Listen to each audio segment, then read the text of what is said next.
جو شخص حدیث کو نہ پڑھے اور صرف قرآن کو پڑھے اس کا دین نامکمل ہوگا.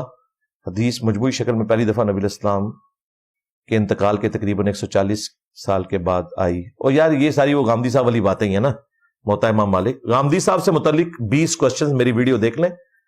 حدیث کا ریٹن ریکارڈ بعد میں آیا. یہ پتہ کیا ہے, یہ ڈرامہ بازی ایسی ہے کہ اگر آپ مجھے کہیں کہ جی قرآن کا پہلا ترجمہ تو آج سے 200 سال پہلے ہوا, اس کا کیا مطلب ہے کہ قرآن پہلے موجود نہیں تھا, یا پہلے لوگوں کو اس کا ترجمہ نہیں آتا تھا؟ یہ مطلب ہے اس کا؟ نہیں, پبلکلی آیا. اسی طریقے سے احادیث کی انٹرنیشنل نمبرنگ آج سے 40-50 سال پہلے ہوئی ہے. تو اس سے پہلے کیا بخاری مسلم میں حدیثیں نہیں لکھی ہوئی تھی؟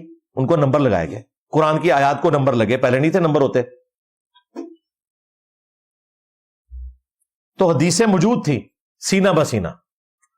قرآن کے نسخے بھی بعد میں آئے ہیں. یہ اگر ہارون رشید کاغذ کی سند نہ لے کے آتا چائنا سے تو آج آپ کے پاس قرآن بھی نہیں ہونا تھا. قرآن بھی زبان ہی چلتا تھا.